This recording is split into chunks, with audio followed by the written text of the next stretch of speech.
The MWO Comp Championship for 2020 has arrived. Are you ready, Mech Warriors? You better be, and you better buckle up. Prepare for some of that hot mech-on-mech action in the 8v8 competitive format. RJF are now starting to push up. Clemashek and Terminator have decided that they're just going to stop being aggressed upon. And now RJF are again in that clumped up position.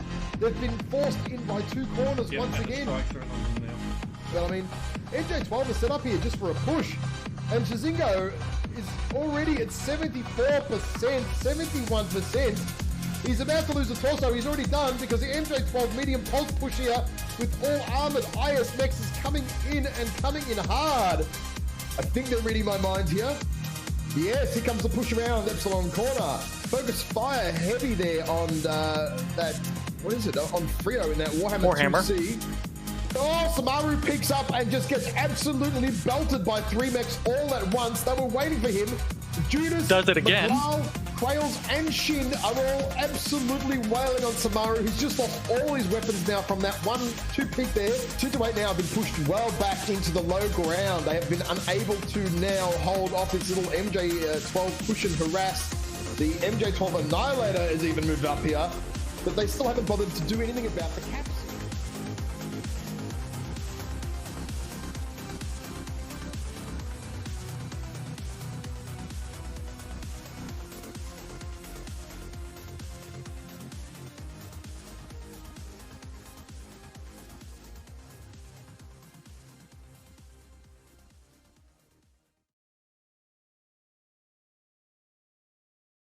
Well, Mech Warriors, welcome back. We have the MWO Comp season for 2020. 8v8, competitive. What more do you want? I am Just Call Me Ash, and today I have with me Mr. Daidachi. How are you doing, sir?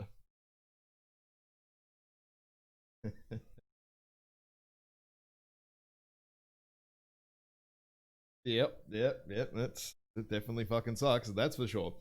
So what we'll do today, what we have for all of you lovely viewers out there, is a exhibition match between the Highlanders. I forget their exact team name, and same for Aces Wild, but that's their core team and their unit. I forget exactly which teams it is and the names and stuff, because that's all in-game driven, and I don't get to see that really till November.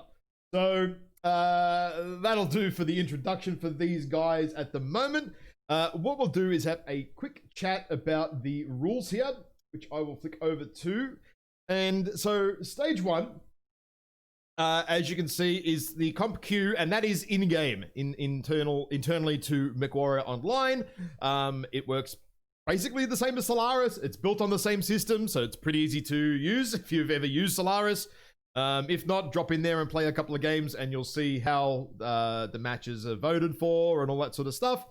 And it starts on the 29th of September, which is in a few days, and Comp Queue closes on the 10th of November. Stage 2 is the double elimination stage. We have rounds 1 and 2 on the 13th to the 22nd of November. And then we have round 3, which is 27 to 29. Round 4, obviously 4th till the 6th.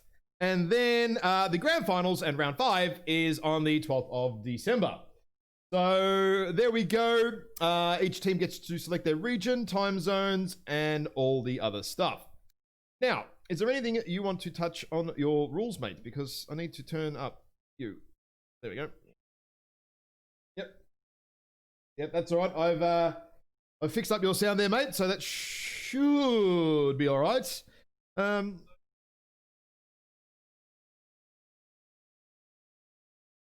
Yep.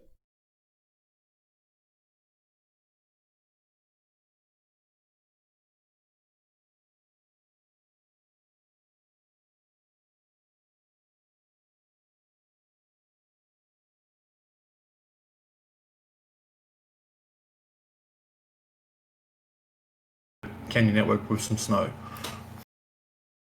Shit. Okay, I know why your sound wasn't working, and it hasn't been working the entire time. Would you like to start off again with the rules there, mate? Sorry about that. I know exactly what happened. Bloody Windows fucking update last night. Sorry, guys. Daidachi will just run through the rules there a little bit very quickly again, and we will fix it up. Sorry about that, guys. It's the only thing I didn't check last night when I was setting up after the Windows update, because it always, every single time, breaks OBS. So yeah, go through that again, mate. I have the rules up on the screen. So, only 5 maps available this time in the rotation. Every other time we've had 5 maps each year. But this is the first year where we've got no Canyon Network in the pool. Instead, we've got Frozen City, Hibernal Rift, so Canyon with Snow, Mining Collective, Rubelite Oasis, and Tourmaline Desert. A nice mix of maps which favour a varying set of playstyles. Especially in an 8v8, you can play a map control style of play, you can play a brawl style of play, as MJ12 found last year with their push towards the finals. 15 minutes match time, so all map cap points are available. It's going to be a lot more interesting, I think, in some ways. Seeing teams who are used to only playing one cap, having to spread themselves around a bit more to control the map. Yep, absolutely. We've seen a lot of one cap basically for a year now, since the last tournament last year. So, yeah, it's actually going to be quite interesting to see how a lot of teams do adapt to 8v8. And I guess that is the key point to take away from this is it's a bit larger than 5v5s and 3v3s, which probably a lot of teams have been used to have been playing, you know? Otherwise, as you can see from the rules, little hexagon. We have strikes fully used. All weapons may be used. All tech. Any mechs may be used. MC and C bills. There is the limit here of a max 3 mechs per class. So you can't bring, say, 4 assaults or 4 lights. It's 3, 3, 3, 3, which is probably the most, I guess, traditional sense of competitive play in MechWarrior since the dawn of time. So that's pretty good. I like it that way. It works really, really well. Last year was phenomenal. I think PGI should have run that in 2018, but anyway. And you can't bring any duplicates. That's the other key thing to take away from this. And for Comp Q with the round format, round 1, the Comp Q is best of 1, as you can see along the top of the diagram here. Is best of 1. That's 1 game, 1 win, or you lose. That's it. Once we get to the top 12 finals, those games are casted and it becomes best of 3. And then when we get to the top 8, it is best of 5. And then running into the home run into the end championship. So plenty of stuff to go, plenty of games to come up. The casting won't start till I think probably around more to November-ish, I think, late November. Mm-hmm. In terms of, well, what do I get for all this bloody time and effort? We have rewards. Would you like to run through some of the rewards that you can get and maybe explain to our viewers here that any team that plays 20 matches and how that all works, you get lots of shit. Lots. Like, it's insane. The rewards are actually insane. So the queue's only open 2 days per week. So the whole point there is that rather than having, one team, we can only play on Mondays, and one team playing, we can only play on Tuesdays, and neither of them ever running into each other. By opening the queue for 2 days only, you wind up condensing the queue, so there's actually going to be matches around, especially when the queue first opens up. You play 20 matches, every pilot on your team, when the queue's ended and the tournament's over, gets 5 mech bays, 7,000 MC, 3 million C-bills, 273 GSP, and 3 colours. So white, black, and orange. You make it into the top 30, you get those rewards, and you also get an extra 2 mech bays, an extra 1,000 MC, an extra 2 million C-bills, another 182 GSP, a title for every pilot. It just says, top 500. And on top of that, if you get to a 12th place, it goes on from there. The whole lot is listed on the comp announcement on PGI's homepage, but it just keeps going from there. So if you get into the top 8, you get all the stuff from below that for the top 12, top 30, top 500, and your stuff on top. It goes all the way up to first place where you get 3 ultimate mech packs, 25k MC, 75 million C-bills, 2,500 GSP, and titles. It's pretty good. I'm not gonna lie. Like, for 20 games, I mean, think about how many matches you would play in a month of MechWarrior. Most guys are playing at least 20 games.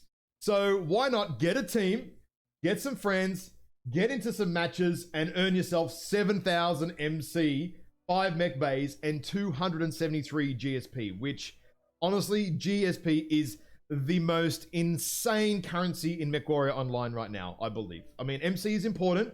By the way, you're going to need to leave the lobby because my game crashed again. Dear.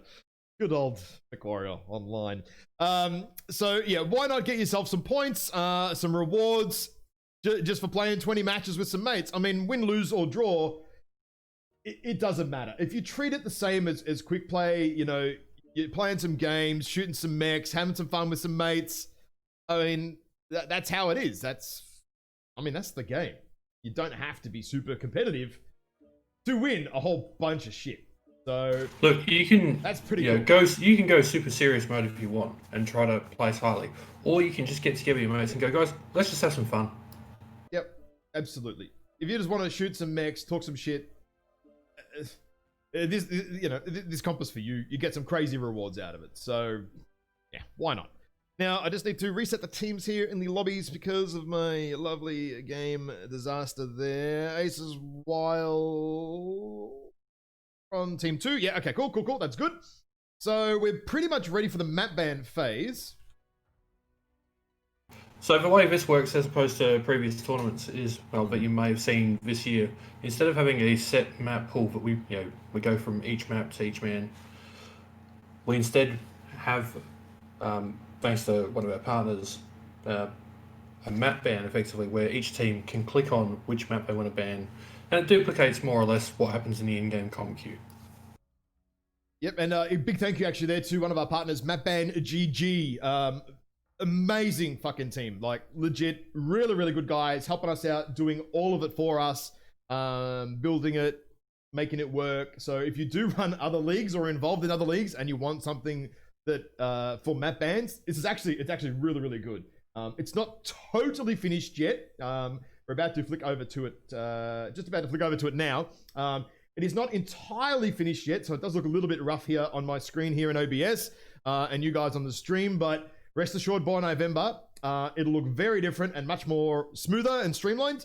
And yeah, it'll be ready to go. Now, I'm just letting the teams know that they can ban away, and yeah, we just get to sit back and watch now. That's pretty much it. We don't have to do anything for a minute. So these guys will do their map bans.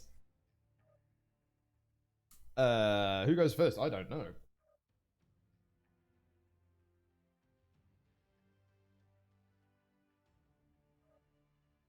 Oh, no, Memento. I'm just looking it up. Yeah, the teams get a different view to what everyone here on the stream is viewing. They actually get their own dedicated screen to vote in and select different options.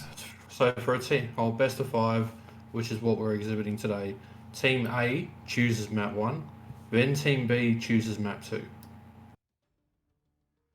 Team A chooses map 3, Team B chooses map 4, and the remaining map is map 5. Okay, bang. So we have Tourmaline Desert is banned first. And just to explain as well, normally in the 5v5, in the best of 5s, it might not go to all 5 maps, right? Today, for the sake of the exhibition matches, we're going to run through all the maps anyway. So in that respect, it doesn't really matter what maps they ban necessarily. It'll just decide the order that they're playing today. But normally, once we get to the semifinals, best of 5s, it will be very, very important to ban your maps and all that sort of stuff. So Ace as well, select Frozen City. Yep, Frozen City are banning Frozen. No, not banning. They're actually selecting. Oh, they're selecting, not banning. Okay. So each team picked the map. So Highland Dragoons have picked Tourmaline Desert. Ace Wild have selected Frozen City. Bandits Mining Collective. Benribla Oasis. And the decider is Hibernal.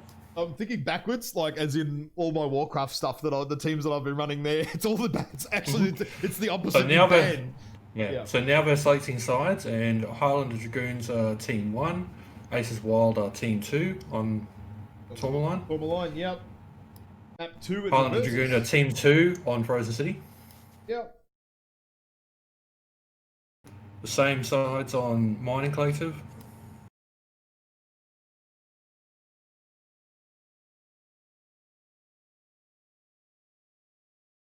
Just waiting for the other ones now.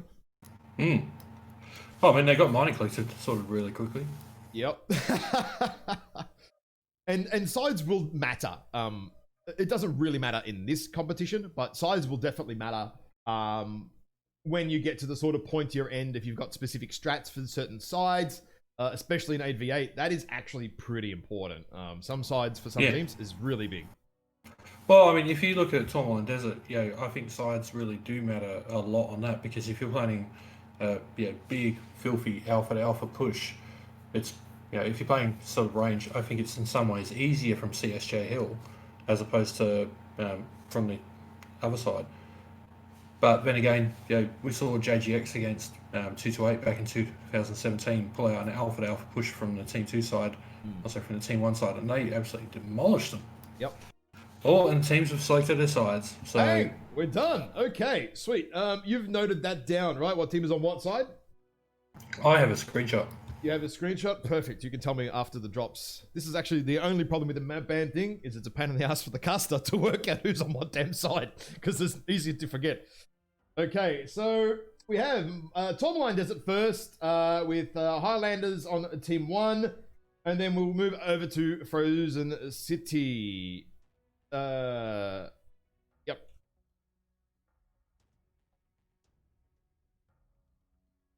Just letting the players know that they can get their guys in here, and we'll swap it around. What else? So I've got Highlanders. Actually, I'll update my scoreboard here. Highlanders, Dragoons. I forget what their in-game actual name is, but oopsies. What is so Highlander Dragoons is the team name as you've got on map ban, and the actual in-game name is CH Cameron's Highlanders. It is Aces Wild. They're just going with their standard team name, I think. I think they've got different tags, but you know what? For this, I'm not updating it. I just don't have the time. I can't work it out. But that's okay. So we'll kick off with the 8v8 in a moment. Is any questions so far in the chat from the viewers? I mean, I know you guys love to troll the shit out of me and stuff like that, but any actual questions about the comp?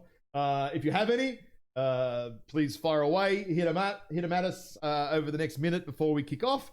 And after the drop, same thing. We'll come back and try and answer any questions that you guys might have. Can you change view mode to first person only, please? First person. Oh, full teams no. View mode, first person only. And we'll just need to make sure we keep an eye out for whether it's time of day on set maps or not. Oh yeah, time of day. Yep. Very true. Very true. Looking at the chat there, no questions yet, so that's okay. That's cool. That works. Good. But feel free to share the link for the video around anywhere you want, guys. To a lot of, I mean, it doesn't matter whether you're casual or competitive. It truly makes no difference right now. Come play some games, have some fun. You got some questions? Ask us. We've got the rulebook here in front of us. And I've also got Daidachi here, who is a virtual talking rulebook, so that also helps.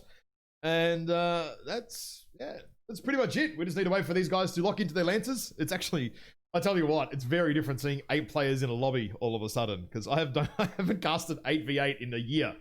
So seeing all these players is like, oh wow, this is cool. So yes, maybe what we'll do is go to some quick map strat. Ooh, cool. Let's do that. Let's have a look at that while we wait, because we're on Tourmaline Desert. It is 5 cap. It is 8v8.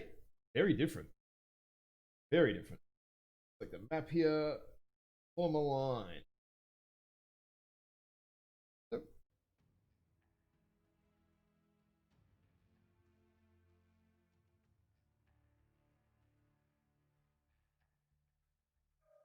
Okay, so the teams are just debating what side they're on, but I think we're right.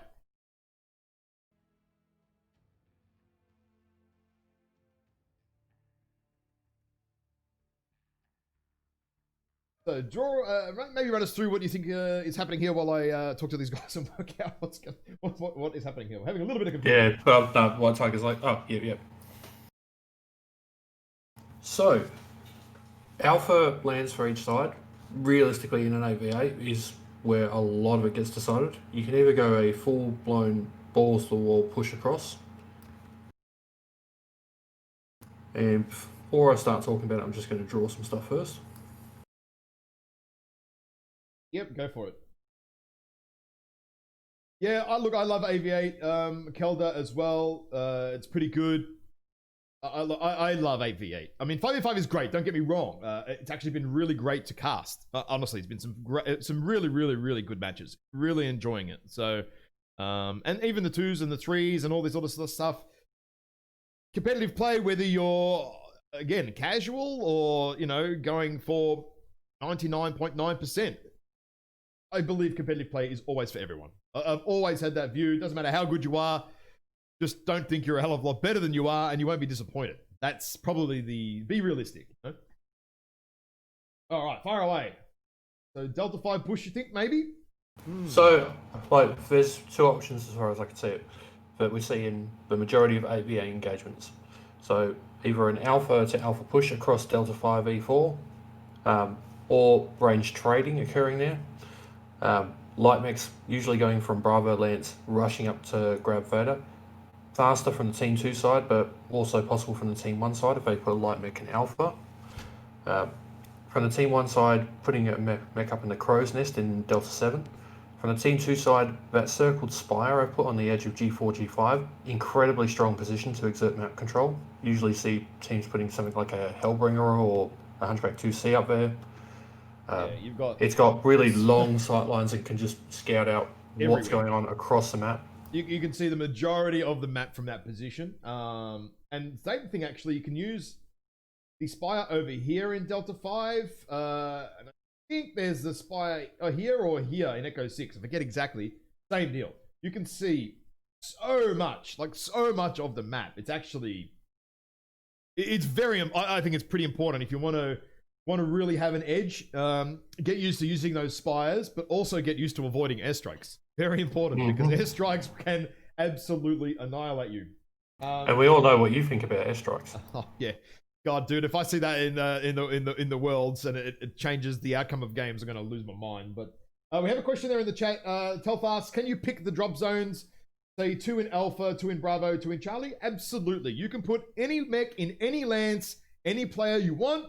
Once you have said that you have locked, at that point, you cannot change. You are locked in. Once you ready up and say that you have locked all of your players in, you cannot change it. Internally to Comp Q in the game, which I can't show you because we don't have a dev copy of the match or of the game to show you, unfortunately, of how that works. I think it's basically based on timer. So I think there's like a 1.5-minute timer from memory. Don't quote me exactly, but I think it's a 1.5-minute timer. So you put all your team members into their slots, and at the end of the timer, if you're ready, it will launch no matter what, or you can ready up earlier if you want and launch the game faster. If the other team readies up early too, it kind of depends, but yes, you have full customization over lances, mechs, players, whatever. You can put anybody anywhere you want. No problem. The main thing for the in-game comp queue is that when you're map banning, it's best of one. So literally, you're just going to be playing one match against the team that you faced up against that time round. And you're just banning maps until you get the one that you want to play on or don't mind playing on the most. Yep, that's correct. You guys, and I think it's a good tip for a lot of newer teams is to focus on 3 maps.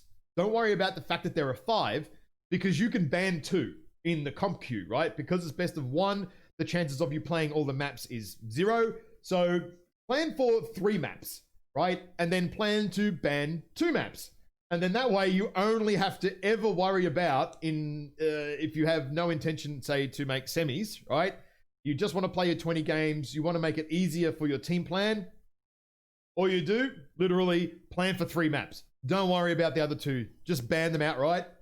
It saves an insane amount of work, legit. So much work. Some teams got caught last year and the year before planning a little bit too much, did 5 maps of planning early on in the stages, and then they're kind of like, geez, that was so much work for just to play 20 games, but we'll just ignore 2 maps. So yeah, that is that is a little pro tip there from me to you guys. Stream hasn't dropped out actually at all, so that's good. Why would you even say that? Why would you jinx yourself like that? Well, I was just wondering if I update the quality a little bit. I might bump it up ever so slightly and see if it doesn't drop out there, just for the viewers. Because if anyone that doesn't know, I've been having major internet issues for 2 weeks now. God bless Australia and our state-of-the-art internet.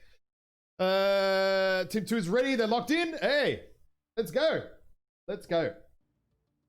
Let's launch. Alrighty, the first exhibition match. First 8v8 for 2020 coming up. And I have the teams on the wrong side on the scoreboard. And, of course you do. Yeah, I know. No, you don't. No, I do. I do. It's fixed now. You can't see that yet on the stream. It's the it's my special overlay. Yeah, I hope you all guys like my romper stomper hairdo. I got sick of shaving it every 3 weeks, so I'm just going to shave it every 2 weeks now. And just cut it shorter, because I'm fucking lazy. And I'm still in lockdown, god damn it. My country is still in lockdown. 7 months. Your state. Your state. Sorry, my state, not my country. Don't tar us all with Andrew's brush. Yes, my stupid state, because our government is not very smart. Anyway, I'm not talking about Oh, politics. everyone's loaded in. Oh, that was quick. That was fast. Alright, do you want to go on the team 1 or team 2 side? I am on, what am I on? Blue team side. Cool. So I have over here a Arctic Wolf, Warhawk, Hellbringer, Commando, Rifleman, Bludgeon, Warhammer 2C, Hatchback 2C Alpha, pretty strong, and Summoner. I'm gonna quickly go through the builds, but what do we have on the other side, mate? Large. Yeah, P. Rifleman 2C, Mark II, Madcat Mark II-B, Veagle 1, Commando 1D, making the early play for Sigma, and we're sending another mech, Urban mech over to Kappa. Oh, ERPBC's on the Hunchback 2CA, not opting for ER larges. Interesting. So, we've got a Streak Arctic Wolf here, actually from Shaman. That could come into play later on in the game. Now we do see Aces Wild. I'm just going to flick up onto their builds here. They are taking a little bit of fire here on their approach. Aces Wild are very heavy with PPCs. Yeah, Aces are very heavy with. Actually, you know what? I'm going to say the Camerons are heavier with PPCs almost, because they've got an Annihilator here with Dakar. And a Madcat 2B with Dakar as well on this Aces Wild team. I'm just going through the builds here as well. What do we have on the Commando over here? Oh, that's right on Zool. Oh, Zool! Oh shit! Yeah. Zool just eaten 2 airstrikes, dropped him down to 68%, and he's taken a beating from the Rifleman 2C of Sir Epic Owner, who is, well, owning Zool the Burner right now. Burninator, he's getting owned. He's actually legitimately getting owned by Epic Owner. I love how that works out. Need to be very careful of airstrikes, and this Madcat 2B is going to be in a rough position actually now. We do have Valorian in a Irby here as well. I forgot to check on him. 5 medium pulse. He's in that a lot. Seems like his what do you call it? Spirit mech. So we have Jorman here. Aces are moving up. Jorman is YOLO soloing here in his Annihilator through the open ground. Oh dear. This is either going to go really well or really not well for Aces Wild here. They're all focusing on this Annihilator here from the Cameron's team, which is allowing the Aces Wild guys to get up into position, but they're going to lose their Annihilator here. Yeah, and this approach through Death Valley, it's really... Look at the firing line here from Cameron's. Look at that. 4 mechs just spread out. Super nice. And that Annihilator has been annihilated. Taken down. Oh dear. Okay. So this is a major difference between an 8v8 and a 5v5 engagement. Very different, yep. If you expose in a 5v5, you're probably going to get focused by like 1 or 2 mechs. In an 8v8, you're looking at 4, 5 mechs focusing you. Your CT is going to melt. You melted, and that's exactly what happened there. Absolutely melted. And the same thing then happened actually to Epic Owner. He peeked around a corner and bang, got blasted by 4 Aces Wild mechs. They didn't kill him. Tech manages to finish off Zul there, who took a lot of damage early on the approach. The only issue now is it's a PBC fight. They're both swinging blue balls at each other. The problem is no one's got any heat. And at the end of the day, Aces Wild do not have the tonnage or the percentages, I believe, here to pull off a win. Amarok finishes off Mean Machine. The Seawolf here is... Highlanders as well. Also, Cameron Highlander Dragoons.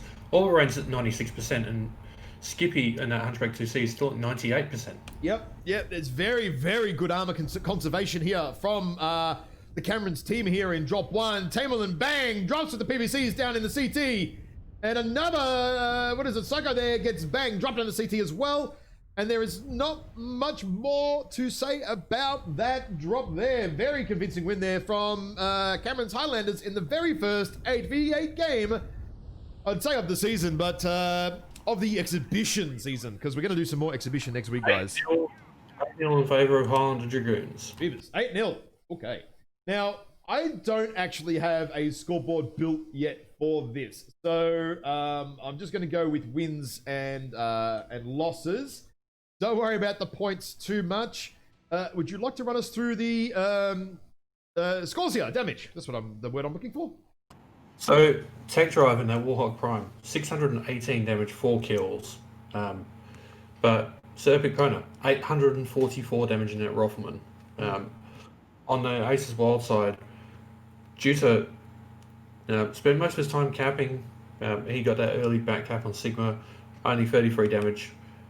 Jormungandr, 45 damage in an Annihilator. Ow. Yeah, I have a funny feeling he crossed the wrong spot there. I really do.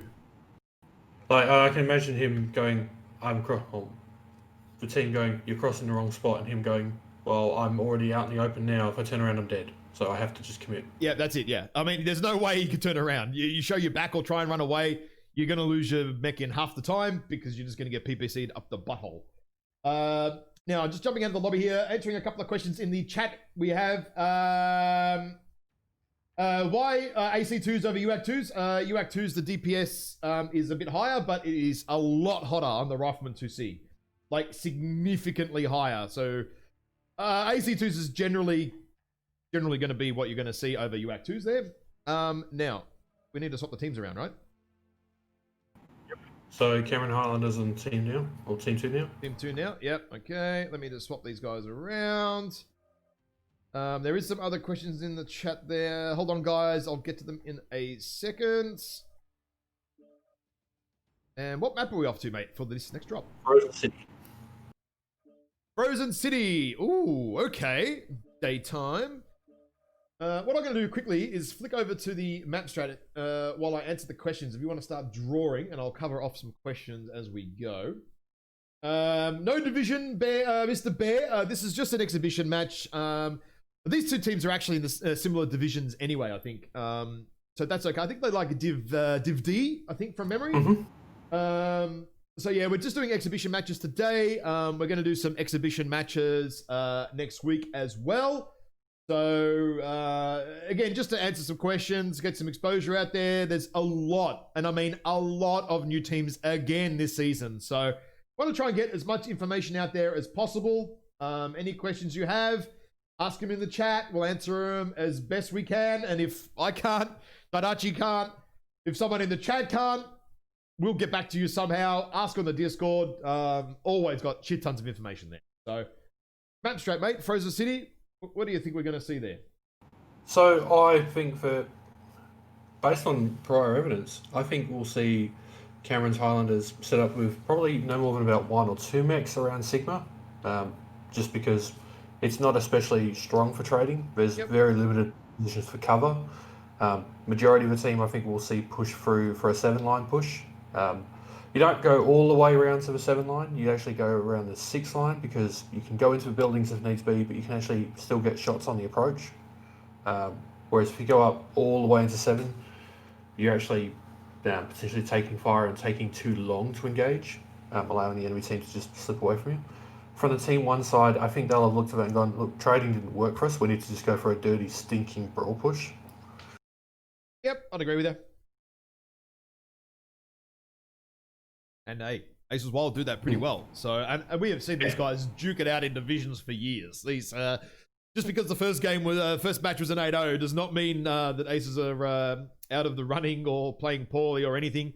And also, don't forget, guys, no one has played 8v8 realistically in a year, right? Like, some teams have done some scrims. Some teams have been practicing. You know, some of the, I think more of the higher end teams have been doing some practicing for the last, I think, month or so, maybe a few weeks. I know some teams have been practicing for 2 months. So I wouldn't worry about it too much. And it does take a while to settle in there. The other thing is, it's better in some ways to get comprehensively beaten and go, all right, these are the things that we need to comprehensively work on now for an exhibition, than to have that happen in a live environment where you're like, oh, we were totally unprepared and everything was going great up until now. So no duplicates question there from Blazer. So it is the chassis, not the variant. So you can't bring a Grasshopper 5H and a Grasshopper 5P. You can only bring one Grasshopper. That should neatly cover that question off. Nice and easy. Very, very important, actually, because some teams last year did get a little bit confused by that. So, yeah, it comes down to the chassis, not the variant. Now, what do we have? Just going back to the match here, Team 2. So, we might even see Highlanders here actually, I think, potentially do a bit more range spread here in these sort of positions. I mean, they brought a lot of range last game. And on a map like Frozen City... Yeah, right. Oh, you keep breaking up. Where's that? Is it my internet or yours? Could be a mix of the both, maybe. Just like the Liberal government. Yeah, you're going full robot on me again. Okay, that's all right. It'll come back good. But yes, we could see a push up here from, as you said, the Aces Wild team. You can go this way, but it's a little riskier. You can take a lot of damage early. I'd see a push up that Team 2 side from the Aces Wild team because they're on Team 1. Oh, shit. Sorry. Oh, my God. So, yeah, sorry. Camerons are probably then going to set up in these regions here if they're going to play the range game again. There's a lot of actually good spots from Team 2 to set up as well. You can put a mech up here in Fox 4, and it does actually have significant advantage around all over the place, actually, really, really nicely. Like, the main mistake I see for all that Fox 4 position is that people go, oh, let's put, like, 3 or 4 mechs up there. And at that point, you bunched up too much. You're all competing for the same sidelines. And it's really easy to just keep striking. Yep. Now, we could see just the green lines there on the map. If Aces decide to do a bit more of an aggressive sort of push across, you can see the green lines going across the E5. Following the bridge is actually a really good way to go. And it gets you really nicely up to this dropship area. Like, really easily. The only problem is if you're going to bring slow ass assaults like annihilators and stuff, you're not gonna be able to cross there easily without taking some flak and some fire. But if you bring sort of faster assaults, you can definitely cross there, taking very, very minimal fire. We've seen teams do it over the years in AV8 many, many times. So basically, ignoring the caps. We did a trial with a gargoyle and no speed tweak, and timed it from the Bravo spawn point to get across to that E4 line, and it was about 46 seconds. Yeah, it doesn't take very long, like at all. It's actually really quickly. So, do you want to just disconnect and reconnect to Discord because you're going super robot? It might be Discord, and we might swap if that's the case. Okay. So Nanachi will be right back, guys. He's gonna close Discord and reopen it. Sorry that he's going a bit robot sometimes. Again, the joys of Australian internet, guys. It's just not very good sometimes. So we'll wait and see. Hopefully that fixes it up. And now we have the Lancers are locked in for Team 1. They're Alpha and Bravo Lance.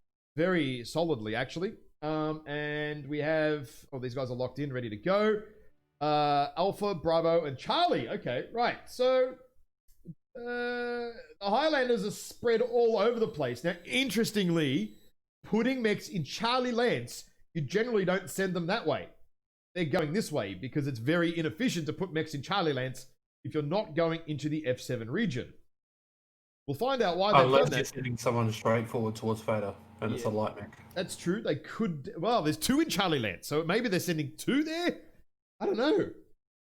Possibly a fast-moving medium with streaks and a light mech to go for gank the enemies. Oh yeah, that's true.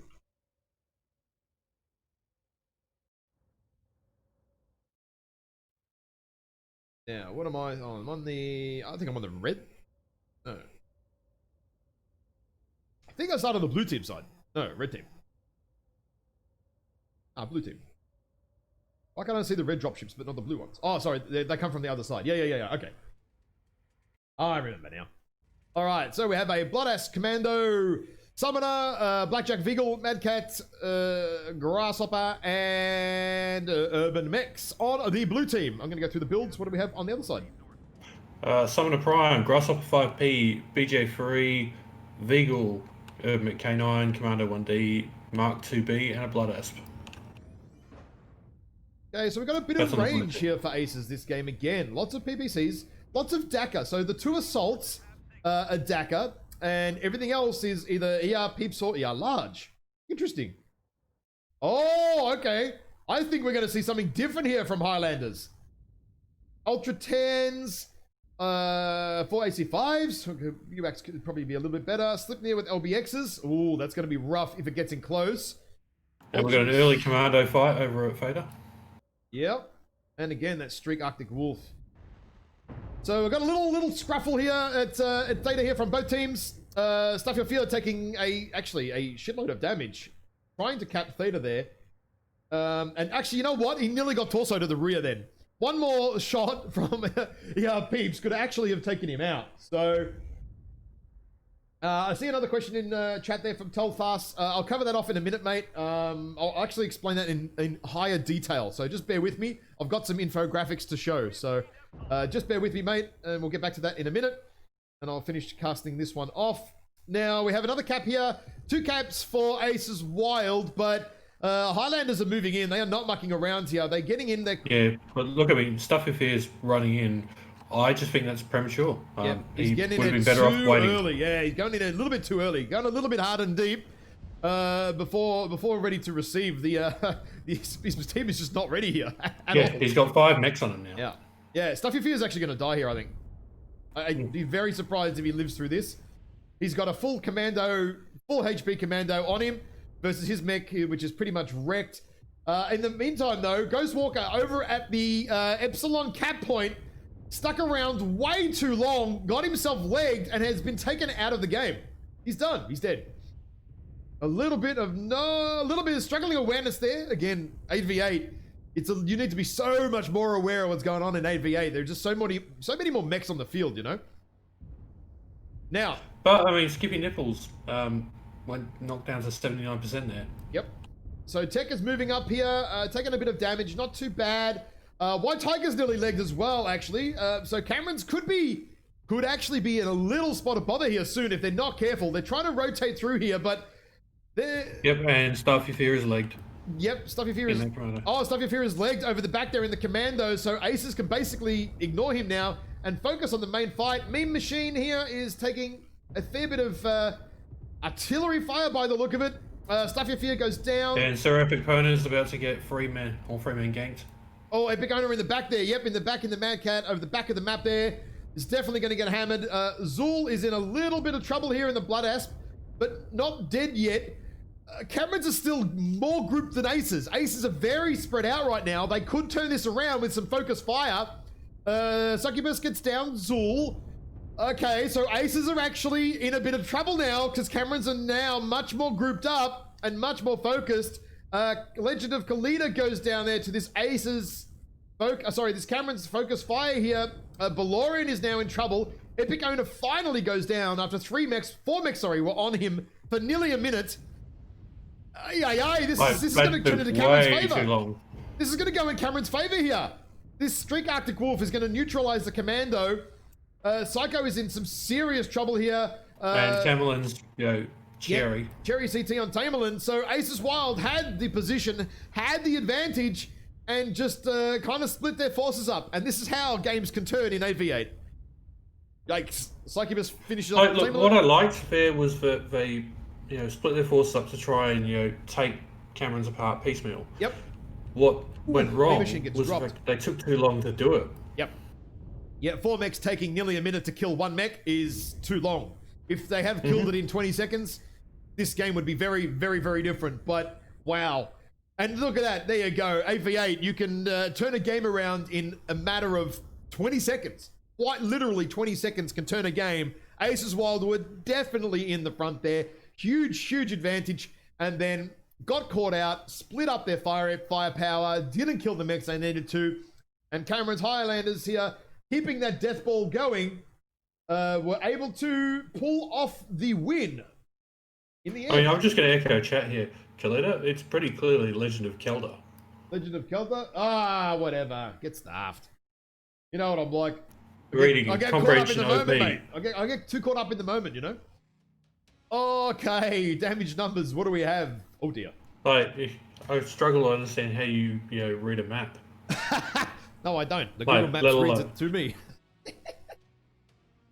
Anyway, damage numbers. Stop giving me shit. Damage numbers. I already exited. Ah, fuck. All right. No, so I got Tuckibus here. Second top damage. Tech Drive Truck doing both over 600 damage. Plus the Fox doing a pretty good job there. Stuff Your Fear getting taken out early. Running in, just going too hard, too soon. And doing not a lot of damage at all for his efforts. But despite that mistake, Aces Wild, was it Irby got stuck alone there and kind of got legged, and then the death ball started for the Highlanders. Psycho and Judo doing some pretty good work there, but unable to turn around the fight. I think a lot of that was probably dealing with that Mad Cat, Sir Epic Owner, who must have been shielding like an absolute madman to get his team over the line there and tie up 4 of those Aces mechs for nearly a minute, which is, it just took too long. So I'm going to flick over quickly to the map strat if you want to draw what happened here, because who do I need to draw for what team next? Because I don't know. They'll be exact same teams. Exact same sides, just the new map. Mm-hmm. Oh, okay, that's easy. Now, where are we off to? Mining Collective, right? Yep. Okay. So, just to answer the question here, Telfel asks, will the top 30 teams be based off PSR, ELO, blah, blah, blah? So it works in exactly the same way as Solaris. It is pure ELO based. Has nothing to do with your PSR and everything to do with your ELO. So it works exactly the same as Solaris leaderboard. You gain ELO by winning, and you, well, lose ELO by losing. And from memories, ties, which are pretty rare in AV8 because Conquest, it's almost impossible. Ties, I think, actually lose ELO for both teams, but that's okay because that's not really going to happen. I can't. Yeah, that'd be almost 1 in a million kind of scenario. Because there's conquest and tickets, there's almost always a winner. You can't run away and hide like some douche canoes do in Solaris and run around for 10 minutes or whatever it is and just waste everyone's time. So thankfully we don't have that problem because of conquest. So, what happened? So what we had first from Team 2 side, we had the Streaked Arctic Wolf popping up to Sigma. Yep. And then from there joining the main push around the 7 line. The Commando went from Bravo Lands, went to Vader, got shot from the ER large Overwatch mix as well as the Commando, stuck around way too long, and then pushed straight into the main body before the rest of his team had actually engaged. From the Team 1 side, they just set up Overwatch Fire ready to engage, had the stronger initial position, to be honest. Like, they were putting doing all the right things. They put the shots out, denied the cap at Fader, had one mech, the urban mech, who went over to Epsilon and got ganked very early on, just due to being caught out, and then it just started falling apart from there. Yep, that summarizes it pretty well. That's it. Mining Collective, let's go into that one, because these teams don't take too long to lock into lobbies. So, key positions for me on Mining Collective, if you're going to be playing a trading strat, the cakes. Now, yep. Very curious to see whether that gets played or not, and if so, how they play it. We've seen recently, at least, some people play it comparatively poorly. Do you remember seeing Lermgod in TOC where he took a Madcat Mark II up onto D3 and Yep. got absolutely destroyed up there just because the Mark II's so high that the amount of cover he gets from the cupcakes is actually not significant. Yep. And just for viewers' purposes, that area up there in D3, D4. Just put a circle on there for everyone. Yep. Same time as you did. So I guess that is the cupcakes. And it's called that because you look at it on a map like this and it looks like it was a cupcake tray. Yep, I'm just drawing some key points here that a lot of teams, if they want to sort of play that sort of range game, can use. You can move a mech up here as well in the blue. By the same token, in the red team, you can actually do this as well. In these sort of areas around here. So you can do a lot of this. It's pretty... AVA is pretty challenging. You generally see on Mining Collective early caps for each of the edge points. And then there's this weird sort of tussle around Theta. Generally, he who gets Theta first generally has the advantage. And I would say that you've also got the added advantage from the Team 2 side is that you can control Theta a little bit easier. So there's definitely advantage to paying attention to the map bands, the strats, and all that sort of stuff. So again, this is how we work out with the cues and the maps and your strategies, what side you want to be on. There can be quite a bit of science in it for lots of teams. So yeah, one of the things about when Ash says controlling Theta from Team 2 is actually easier is actually, if you look at the map strat, let me just draw it on here in green. I'll just wipe it off. Okay. Go again. Just start fresh. Yep. So right here, that's actually completely clear. Like you can just shoot straight across it. It's 3 sight lines. I've just drawn 3 arrows. You can actually shoot straight through all of the buildings. Whereas along this side, there is no avenue. There's only one tiny little avenue here, and it's quite frankly shit. So it's us. And there is another angle here as well. But again, it is so tiny that it doesn't matter. But this side has a massive opening where you can put 2, say, Dakar range mechs, 600, 700 meters, and just slaughter. Again, up here, because these buildings are a little bit lower, you can pop-tart down into there. Keeps Dakar works well, like Summoner Dakar. So, I mean, there's a lot of arrows on that little screen now. It's getting a bit cramped, but yeah, it happens. But that's okay. That's all right.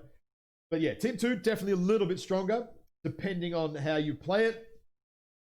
At least that's what I think. I mean, you can also do, as we've seen before, what was it? Bowser did in one of the games last year, I think it was around here, did a massive Zimbabwe flank and deleted Denair for a 0 bomb in an assassin here in a Marauder 2C. So there are other things you can do to make it work, because their team had sort of moved to this sort of area in the map. So did allow him to sort of come around the back and just go, whoop, delete. That was definitely one of the more hilarious moments that I recall from last time around. This Denair getting 0 bombed. I'll give him shit till the day I die about that. I hope you're watching, Denair. Suck it. All right, I think these teams are locked in and ready to go. Let's just have a double check here. Team 1 is locked. Team 2 is locked. I just said locked. Yeah, all right. Let's go. So the other thing in AV8 that's especially important is paying attention to the lance placement. So in Team 1 side, they've got 1 mech and Bravo, which usually means they'll have that mech go off and try to grab Kappa. Sorry, what was that? I was not listening. I just, you know what? I could hear you talking. I was looking at my screen and I just zoned out for a full 3 seconds then. You're just like my missus. I just zoned out, sorry. So it's really important in an AV environment to actually pay attention to what lances your up 4 is actually using. Yep. It's actually huge on this map. It is massive on this map. Who's where? Well, I mean, Stemrag, taking that Viper in Alpha Lance and going up on that satellite dish just over Gamma having visibility across the entire map, and then being unable to do anything about him. All right, I'm on the Literally team just a two. glorified scout. So I'm going to team 2 side here. I've got an Arctic Tempest, Mad Cat 2B, Vulcan, Cyclops, Roughneck, Bushy, Commandos, and Wolfhound 2. It's going to have a look at all the builds while you go through the other side. Oh, shit. Oh, okay. Okay, you go through the other side. I'm going to tell you what's coming in a minute. Oh, dear. So, Annihilator 2A, Summoner Prime, Vigil, Vulcan, Assassin 23, Urban K9, Oni-chan, and a linebacker, and you mean Archer rather than Arctic Tempest. We have here from this team, this Cameron's team, aggro brawl. Pretty aggro brawl here. Oh, hang on, wait. We have the same from the blue team, looking at all these builds, and you know what? It's even more aggro. I'd say Aces Wild has actually more aggro. Oh, actually, maybe not. They got 2 ERPPC mechs. I didn't see that. Oh, okay. Shit! They're already into it. Mean Machine's gonna get fucking shellacked. Mean Machine, yeah. Exposure. Mean Machine gonna get deleted. Oh, but he's not. So, Shaman taking some geez, early Shaman hits taking an absolute shit beating there too. Oh my god, this is... so Camerons are electing to run up the ramp and lose about 15% per mech each time they do it. Jorman Munga has taken a bit of damage for his for the efforts there as well, but I wouldn't say it's too bad. But now, the key thing for me is Juicer on the other side. He is going to get caught out if he stays there. Yep. Yeah. Oh yeah. Judas. 77%, one salvo. Yeah. Judas. And what we got? Sophia Fear could actually be causing some problems here with this assassin, but has elected not to. There's been an airstrike dropped, but now what the problem is? Aces don't have the high ground. They can't really peek or run up that ramp. Whereas now Camerons do. Aces kind of just need to back off right now. There's a strike on Jormanja. Oh dear, what happens? Nothing? Nothing. Nothing? What? Okay. no airstrike connection. Strikes didn't the game. Strikes did absolutely nothing to the game, lads. Cameron is taking an absolute pounding from Daka. Yeah, and he's just looking outside. Mean Machine is in some serious shit now. He's picking 3 mechs at once. Oh, sorry, 3 mechs are picking him at once, I should say. Psycho there shooting the top of the buildings. What Aces actually need to do here is just back off. Just back off. Like, they can't keep peeking this. The assassin is open there for Judah. Take the other side caps. Yeah, force them to get off fatter. Yep. Aces just need to back off and go run some side cap business. Just back right off, basically into this corner of the map. Back right off. Judah is about to go down. Stuff your fear. Yep, just watching this fight now. I'm on Judah. He's lost an arm. Is he about to lose a torso? Amarok is coming in the back here from him. Like he was going back over to Oh, Judah's nearly lost the torso. One more shot on his torso and he's dead, I think. He's going to be Excel. Yep, Judah goes down. Getting caught out alone there. Looks like Aces are maybe going to just YOLO in here. I don't know. Jorman is peaking 4 mechs at once. Oh my god! Goes from 70% down to 32 in a millisecond almost. I think Aces now are just like, hey boys, let's just push up, charge the middle. I mean, Shaman is actually pretty wrecked here. Sir Epic Owner is also pretty wrecked, but I'm not sure this is going to go in Aces Wild's favor here, this push up here. 2 kills. Tech and Epic get 2 mechs down there from Aces, and this may well steamroll pretty nastily. Sir Epic Owner needs to be taken out here. Gets Valorian, finishes him off there. But he took 70% health damage before Owner actually went down. Yeah. And there, another one. Tamerlin gets taken out there. Cameron's with the nice firing line. Absolutely shredding Aces here in this game as well. This one is not going too well for them at all. But that's okay. It's an exhibition match, and the results don't matter too much. Having some fun and shooting some mechs does. Oh, okay. So Shaman in that Tempest with just 1 MRM40 and an MRM10 is actually LFE. You can fit 2 MRM30s on that, so that's almost a little bit undergunned, I think. Well, I mean, the other thing is that I just think using missiles on the Archer overlooks the main benefit of it for a brawl, which is that damage reduction when you don't have the bay doors open. You're better off just running the 5 medium pulse and 1 large pulse build, to be honest. Yeah, you can run the 2. You can run 2 large pulse, I think, on it, and medium pulse, and just go crazy brawl if you want too. So, yeah, the laser Archer's 2 large pulse winds up being a bit too hot. Like 1 large pulse and the rest being medium pulses. You can run a standard engine or a light and be just fine. Actually, yeah, that's when true. you You can run standard engine. That's the fair point. That's pretty important, actually. Standard engine in a pulse brawler like that. Lots of tanking. Lots tanking for days. And there we go. The Baby Eagle for Psycho gets taken out there, and that is the match. Run me through the damage numbers because I'm getting messages and I have to try and work out what's going on. Okay. All right, let's have a look. There we go. Oh dear. So, really good spread there from Cameron's. Epic Kona, 633 in that Slipnir.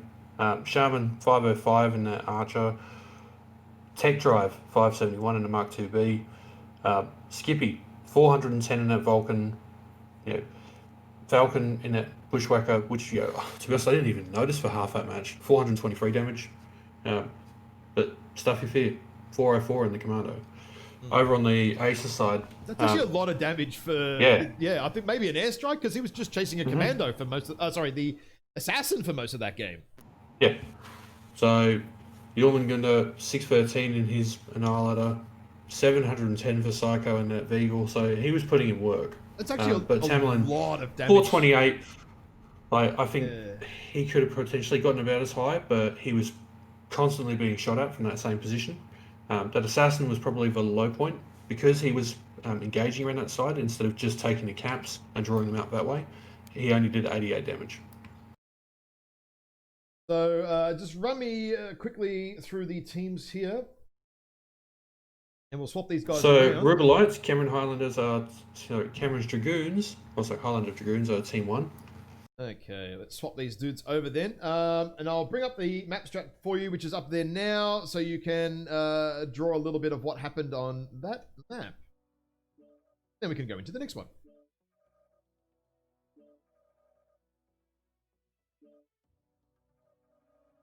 Swapped all the players over. That's cool.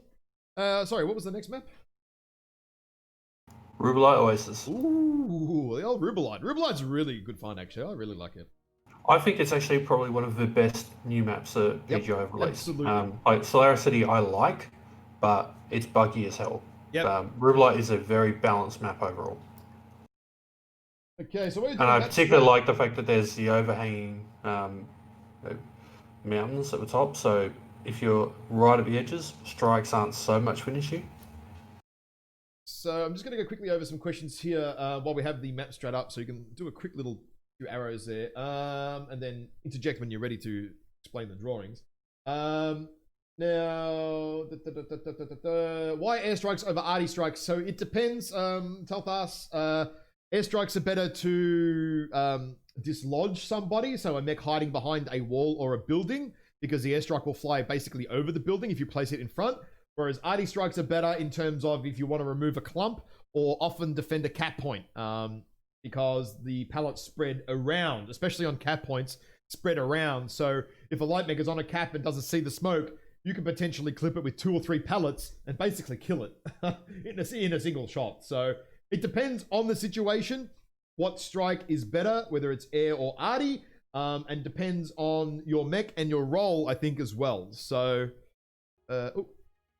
got the temp. Oops. So hopefully that covers that question there. What else do we have here in the chat? No, I think that's it. Go with the map, mate. Go with the map. No other questions yet. So we very succinctly saw on the team 1 side, they just went, let's just full commit to taking Fader early.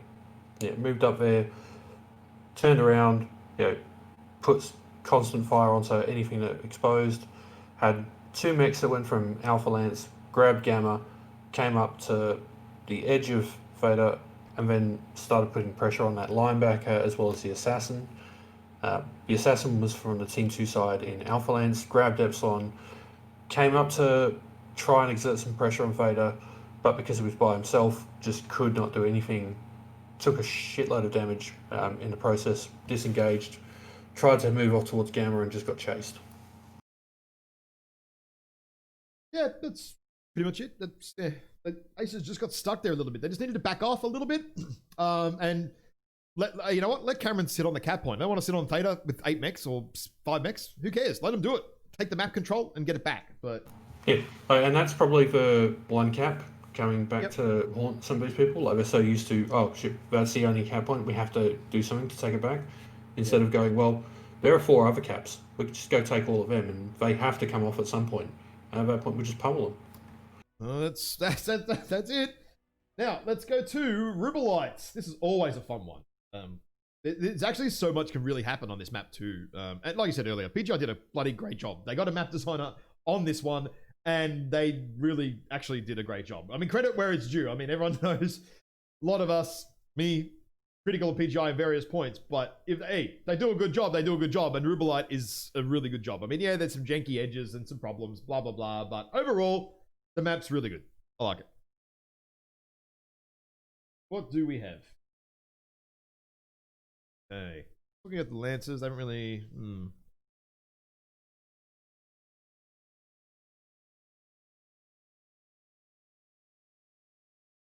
Sorry, just to fire back at Stoney there.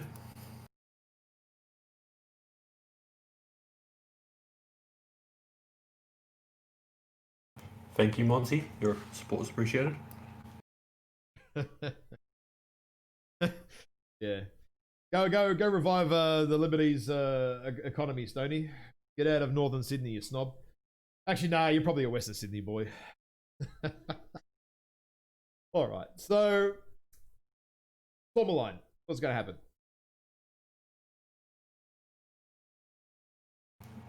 So, I think really this comes down to what style you want to play, like any map. Do you want to play a big, stinking darker push, or do you want to play like a slow range control?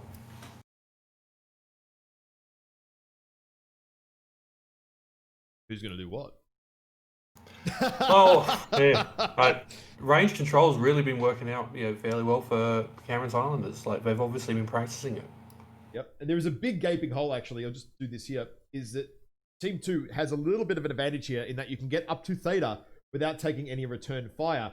Whereas if you go from Team 1 and go over Theta to cap it, you can actually take a lot of early fire. So there is a slight advantage here at Theta for Team 2 if they have a mega fast mech to go to the caps. Now, with time, I know that when I was playing with Mago a while back, we were testing some science on along with Bowser. We were testing some science on the Black Lantern, and you can make it to Theta inside from Team 1 inside, I think it was 31 seconds, so long as you're running a Black Lantern with max speed tree. Yep. I think from Team 2, with fleas from Charlie Lance, for example, you can get up there, like insanely fast. I don't know if the Black Lantern's faster than the flea bags, but we definitely saw it last year where Team 2 generally had a pretty good advantage at easily capping the cap, only because the Team 1 mech has to basically peek over the ridge into the enemy, really, to cap that point, whereas Team 2 you don't.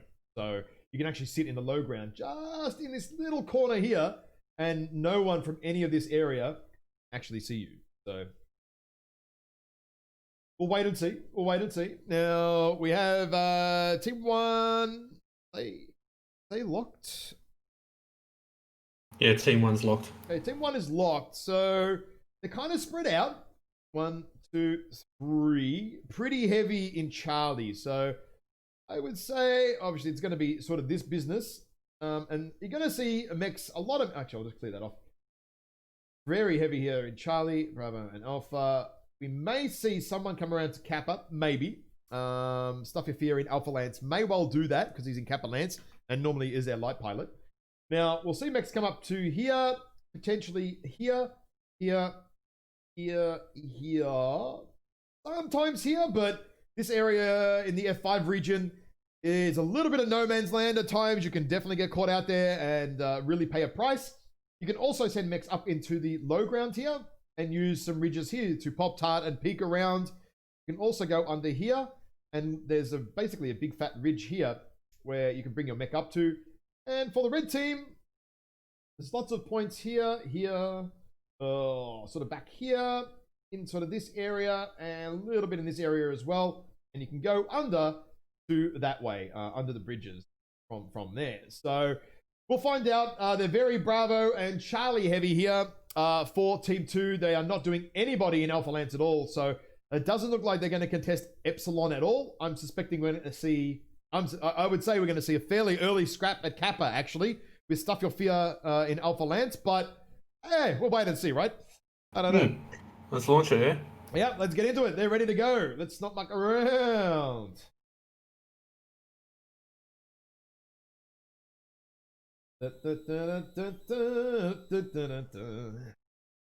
Rubelite Oasis coming up. Right. And we will have a quick chat with the players after the matches as well. And we'll do a little bit of a Q&A at the end. So if you do have any questions after we've done sort of all the drops and stuff, any questions about the rules, after we've done a quick chat to the teams, we'll spend a few minutes going over any of those. If any players or team leaders or anything like that have any questions. Now, so one thing to point out early while we're waiting for the dropships to load in is these mountain walls that ring the map. See how they overhang slightly? It actually means that you can use them if you're smart to protect yourself from being struck. You can see the strikes too. Mm. Now we have a Hellbringer, Assassin, Warhawk, Arctic Wolf, Rofferman, Knight, Commando, and Stalker. I think we're going to see... oh, sorry. Forgot to swap the scoreboard over here. From Cameron's more range business.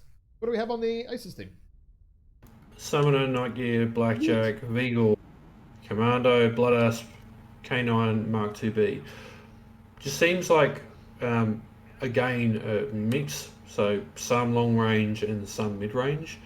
And I think in some ways, teams, especially at this level of play, need to just go, all right, what are we playing? We need to just dedicate ourselves to that, because as we've seen with Mark 2B, it tends to get caught out fairly early because it's sitting there while there's a couple of PPC mechs on its team trading, while it can't close to its effective range. So Stuff Your Fear, even though starting in Charlie Lance, is elected not to go anywhere near Kappa, which is a strange spawn point, actually, for the Commando. It actually took a lot longer to get there because of it. So, interesting choice. On the Dakar, Aces Wild actually have an extra Dakar mech this time around. So... Judah's taken some early damage there in the Commando versus Orbit Range Assassin. Yeah. Is that a streak assassin? It is a streak assassin and Judah's dead. There is no way Judah is going to live from this. Oh, actually, yeah, Stuff No chance. The Commando coming after him. Yep, no chance. Judah's dead. Overextended a little bit there, not watching what's happening, and boom, dead boy. Dead. Wow. That's And Bellorian and that Mark II's dropped off. I don't think that's a good idea. Yeah, no, Aces. I think Aces actually have to drop off now, to be honest, because they're going to get range now. You see where they are. They are just in the no man's land up high here. I mean, yeah, they're trying to shoot these mechs on the caps, but they're light mechs at 700, 800 meters. It's not easy to hit them. And look at these Cameron's team. They're just spread out. Not very well. They're spread out. Not amazing. I'm not going to say it's amazingly well, but they're spread out there, and they're just beating on Aces Wild's assault mechs here. So, and yeah, look at that. Zul's taking a lot of damage early. Aces just need to get off the ridge here. They're just taking way too much damage at this point. Way too much damage. Sorry, just like changing the overlays around there.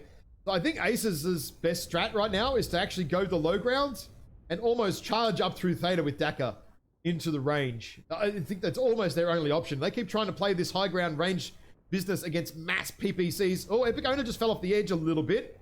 Oh, mate. Oh, okay. That's not ideal. What do we have? Legend of Kelda is at 70% as well. Zul now at 70%. An airstrike there on Skippy Nipples, but it didn't really do a hell of a lot. Stalker here for White Tiger, though, getting hammered pretty hard. Getting caught out a little bit there. Taking a lot of fire. But the problem is here now, Aces are kind of trying to trade him, but they don't... This little area here is really, really hard to trade on because you can only fit a couple of mechs. They're so congested there. Yeah. Yeah, bringing a lot of range, but if you're going to be congested, you're really going to struggle to use a lot of that range, and Stuff Your Fear is causing all sorts of havoc. Ah, god damn the Commando. You can't even click on the damn things. Gives me the shits. Right, there we go. So he's actually open on the torso, so they could, with one well-placed shot, actually take him out, but he's electing to not continue to fight here, which is probably a wise choice. But again, Ace is just getting a little bit clumped up here. It's really hard to find angles when everyone's sort of sniffing each other's bum, you know? Yeah. So we have... You got a PPC summoner taking care of This the commando. Sorry, Cameron's here starting to move up again, just trying to get angles.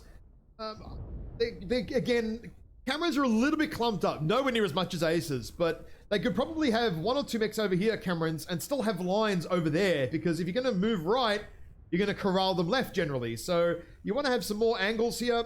Ah, here we go. Cameron's are reading my mind. They're actually spreading some mechs backwards now, so they're going to have a really nice cone of fire and angle here on Aces and really cause them some pain as they start to funnel them here on the right-hand side with the movement of their Dakar mechs. And I think Legend of Kelder's just about to go down. Yep, Min Machine's in some trouble here. Kelder is in trouble too. Oh yeah, he's open everywhere. Zul's in, Zul's open everywhere too. Blackjack open CT. Oh dear. I think this is going to steamroll pretty hard, pretty quickly. Yep. This is not looking good. This is not looking good for Aces. I think the Cameron's Highlanders smell some blood in the water here. The low percentages everywhere. And oh dear, I think one airstrike could almost kill the entire Aces team. Just putting it out there. One airstrike now, one big arty strike could kill them all. Oh, Main Machine deleted in the CT. Oh, Skippy Nipples though is actually nearly destroyed there in that. Well, and he just took another 2% damage from dropping off. Yep, yep. So Epic Owner here has decided to take the front here with the lowest percentages of armor. Probably not the wisest choice. Tech has moved up there. Zul gets finished Zul goes off. down. Yeah, there's a big airstrike actually here on these Cameron guys, but it's not going to do much damage. Tech finishes off Ghostwalker there. Tamerlan goes down there as well. Steve Wolf is getting taken out as well here. 1, 1, 1, 1, 1. Well, Legend Killer goes down and But you can't goes sell down. any mechs faster at the mech market right now. They are just going hot, going cheap, going fast. Valorian here is left on the cap point, but no, he's gonna be able to do much. Oh, the Hellbringer from Falcon is halved. Hang on, why is he only missing one ER large? If he's halved, he should still have 2. There's a minor build problem there. Falcon can have maybe. Is he using a hit point? No. No, yeah, he is. I'm just looking at it. Yeah, the Hellbringer you can have both of the torsos. So 2 and 2. You shouldn't lose 3 lasers for 1 torso. But anyway, damage numbers. Run me through it, mates. 742 damage for all but running that Street Commando. So that was a hard counter for enemy lights. Epic Pona in the night gear 828. So that says a lot really, because if you look at Falcon 9 and Hellbringer, he only did 176 damage. And White Tiger and the Stalker 286. Yeah. Shaman and Rothman 264. So not a lot of damage from those guys. Like they were just exerting pressure. Yeah. On the Aces Wild side, it was a pretty even spread of damage, like 397, 387, 368. The K9 and Judah and the Commando, like Judah's just had a horrid time the last couple of rounds, where he's just been hard countered each time.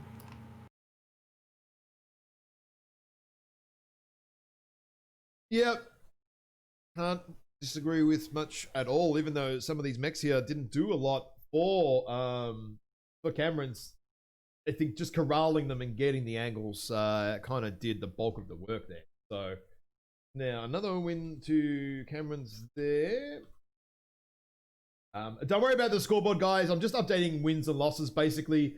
The points is not representative at all of what the points scoreboard is actually going to be in game and all that sort of stuff. It's basically who wins and who loses.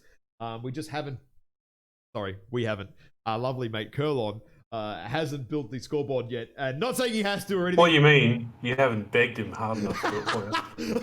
Yeah, no, I haven't groveled enough to Curlon. Please help me, because I have no idea what the fuck I'm doing. So, are we swapping sides? No, we're not. What map are we going to next? Sorry, it is Froze. It is Canyon Network with snow. Oh, Canyon Snow. Okay, that is Hibernal Rifty. Hibernal Rift. So yeah, the points don't actually matter. All that matters in the finals is who wins, who loses. That's it. That's all it comes down to. Win or loss. There's no point scoring or anything like that. I don't believe. Am I wrong on that? I don't think there's anything massively point scoring. I think it's just it's just based on win loss. Think through the rules. No, it doesn't look like it. Yeah, there's no mech points because we're not doing. I mean, we're not doing any leaderboard or anything like that. So, nah, just having a quick scroll there. There is nothing there, so that's okay.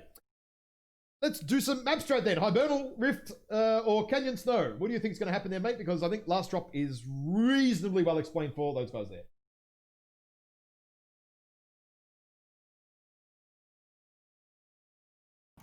Sorry, I was just responding to something in chat.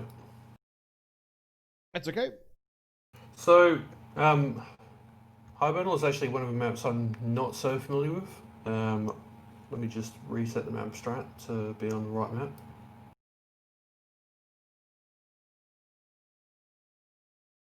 Okay, while you're doing that, anyone that is watching, you can jump on the Discord if you do not have a team or you have a team and you are looking to recruit players. There is a player recruitment channel. So you as a player post your information in there. There is a format, so check the pin post.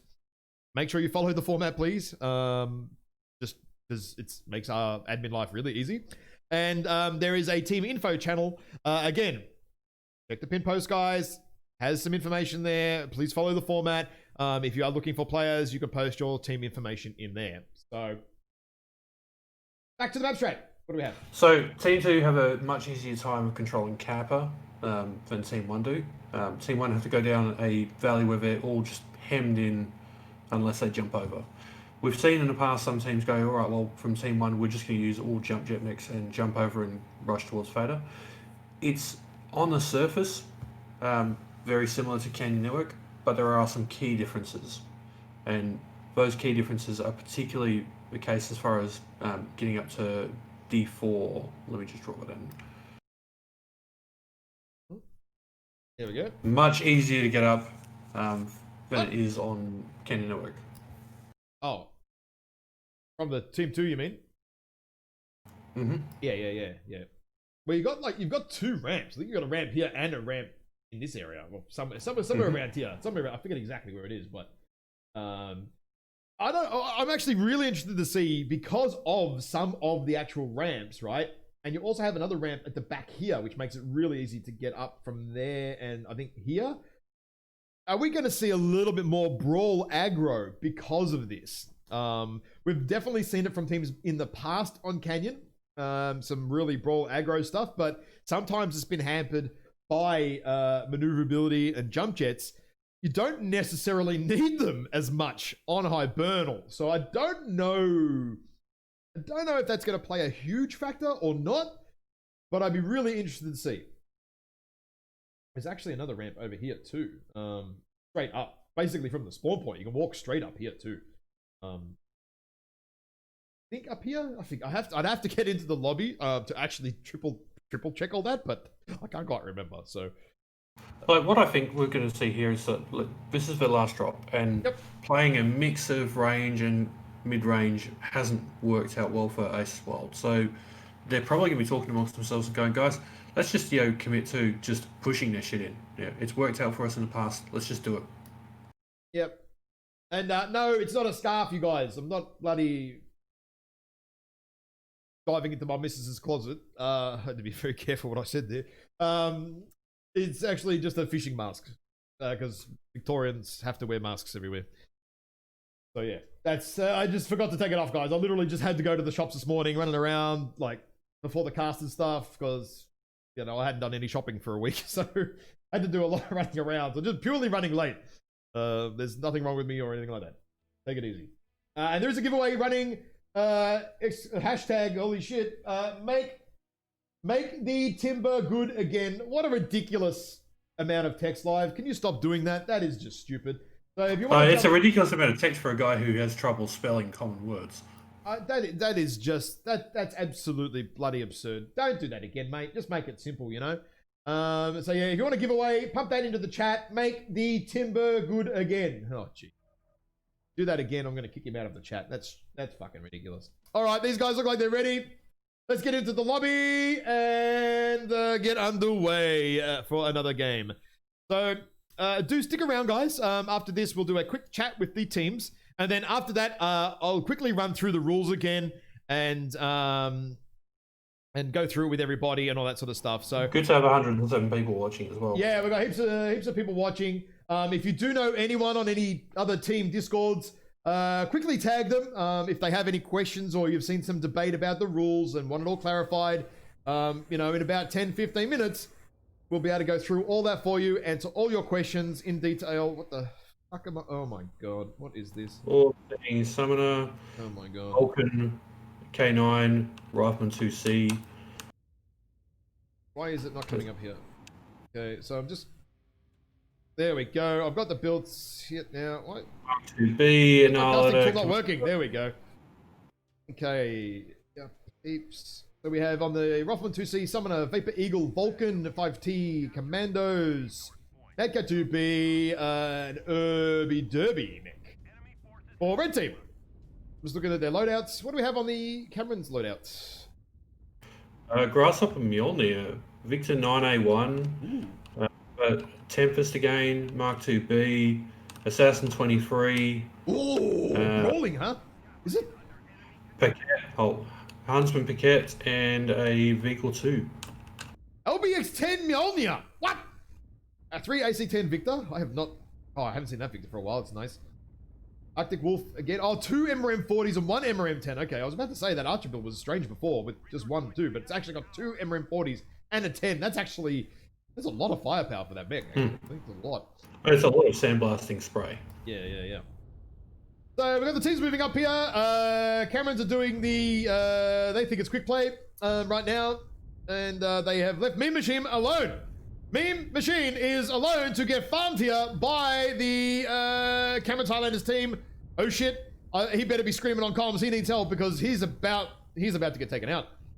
His whole team has not really paid attention to what's going on here. This is not good. Back to him now. Oh shit. Oh no, Meme Machine's about to lose his arm. Zul needs to get into the fight. Now Zul's running away. Zul's scared. He's like, dude, I'm not playing with that shit. I'm out. And Meme Machine's already gone down. White Tiger though has taken an absolute beating as well from an airstrike and is nearly open on the CT. Cherry red CT armor as well. So, big airstrike on the Annihilator here. 87%, 85%, 82%, 79%, 74%. Yeah, it's like, I'm just going to run in, even though I'm sitting at 49%. I'm just going to run around. I think Stuff Your Fear just ran through his own airstrike then. So he's sitting at 47%, or someone else dropped an airstrike and nearly killed him. Oh Jesus, that is not what you want to happen. Judah goes down in the commando. I didn't even see what or how that happened. Zul is now, after running away from the fight, kind of stuck in the open here and getting getting the piss beaten out of him. Looking up the middle here, Shaman is pretty weak. Torso's open. Nearly there. Oh, sorry, one torso open. Well, the other one's nearly open as well. White Tiger, pretty weak. Should be taken out here. Hopefully, Aces Wild capitalize on that and get him down. Stuff Your Fear gets deleted. Deleted there. And we have the quick play, standard quick play, bump sniffery dog activity here. It is like everyone is chasing each other. Oh, bang! Zul gets dropped. Zul just got dropped hard then. Oh, jeez. Oh, Camerons have the percentages right now, but they've got a lot of open mechs at the same time. It's just a matter of focus, and I don't know if we're going to see it or not. What's that? It's just a matter of focusing down those damage mechs. Yeah, look at these. They've got like three mechs here, just super weak from Camerons. Why is my camera doing that? Oh, so Shaman just shut down. White Tiger is open CT. Tamerlan goes down, but unable to convert a kill there in the middle on Skippy Nibbles. Yep, double kill quickly there, and we've got very quick. Very quick kills there. Look, there's a lot of open mechs here on Cameron's side. This is at 94%. A lot of open mechs there. What's that? Succubus, was it? Can't even see. Oh yeah, 94% of the streak. Huntsman definitely causing some problems. I think Succubus deleted Judah. I think that's probably what happened. And bang, there we go. That game is, geez, that was fast. That was fast and furious, that game. There was not a lot of mucking around there. Not a lot of mucking around at all. We just need to see some capping, and then we'll be able to talk about some damage numbers there. It's 11 minutes to go. Come on, PGI. catch the hell up. Yep. Well, I suppose every team could disconnect with server issues or something like that. I don't know. Maybe. Perhaps. Not sure. Okay, so just waiting. Do we need to be doing that over on the MWO Discord rather than your one? Yeah. I told them we'll go back there earlier, so that's okay. I've already covered that off. So let's, after we do the damage numbers, then we'll jump over Discords. And then after that, we'll discuss the rules. So guys, get your questions ready. We'll have a, if you have any questions about how the rules work and stuff, get ready to ask those in about 5 or 10 minutes. Damage numbers, what do we have? Ooh, Peggy. Ooh. So, tech drive truck and that Victor, 682 damage. Yeah. Right. The reason why 3 AC-10s on a Victor is really strong. 458 on that Mark IIB. Really even spread, in fact, on every one of the cameras makes, like, none of them are under 330 damage. Also, 310 damage on the Commando. On the Aces Wild side, 404 for Psycho and the Veagle, 376 for Kelder and that Vulcan. The rest spreading around like the 220 or so mark to 280.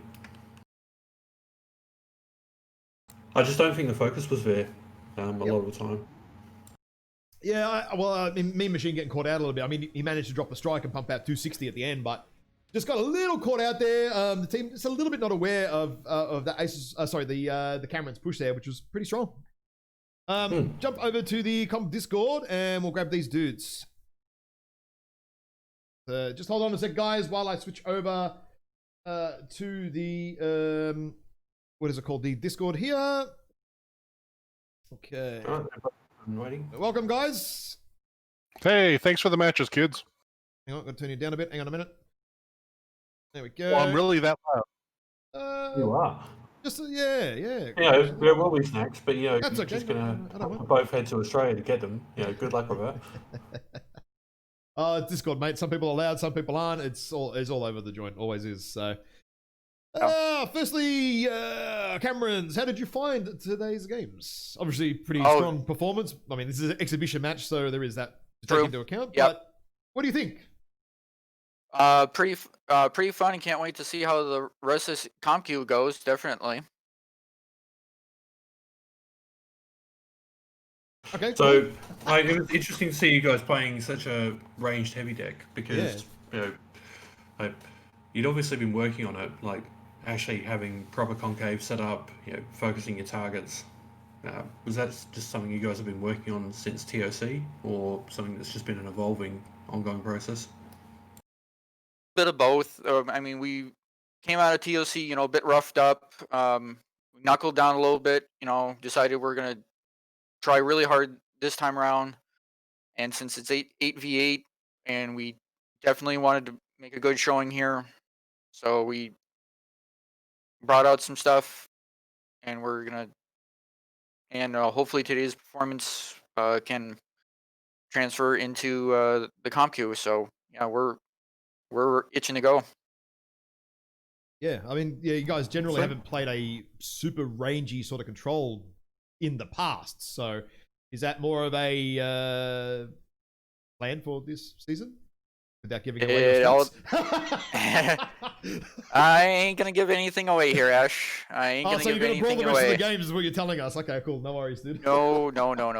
I ain't gonna give anything away. Note-taking intensifiers. Sorry, the door was wide open there. I had to go in. Tam, how did you guys find today and the AVA format? It's been a year since anyone's really done any. You know, I was about to say that the maps I like, they're different in some ways, and you know, I think everyone here is definitely tired of Canyon, even just from 2016, dude. Mm-hmm. But it has been even longer since 8v8, and I've definitely felt it. Unfortunately, while we set up this the scrim several days ago, I lost 3 or 4 of my regular comp players just today, and so we had a whole bunch of new cadets, and it was a bit of learning under fire. But CH and BTD were a great team to learn from. We had a mix of things and how to expect this, and we're going to really look at the video when it comes back and see what we can learn. definitely saw some stuff to be learned there, mate, and hopefully it wasn't too harsh on you guys during the cast. Normally I'm not, but Oh no, you should be. I mean, our primary drop caller couldn't make it. yeah, We lost 3 of our range guys, and it was going to be like this no matter what. I could tell But from it's your still going lineup. to be good same, to learn yeah. from it, and I like, yeah. That happens, man, and that's part of skilling up a team too. You know, like unless you throw the Exactly. pilots in, you're not going to learn shit from sitting in a lobby and just watching other guys duke it out. Unless you're playing it yourself and going, okay, right, I can watch that, I can see it.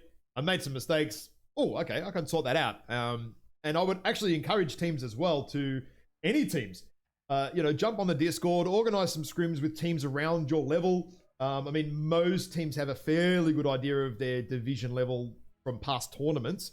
So post in the scrim channel, say, hey, look, we're a Div E team looking for a rough Div E team to scrim, and get, one team each can have a guy videoing and recording, and then 8 other guys play the game, and always helps to do that, so.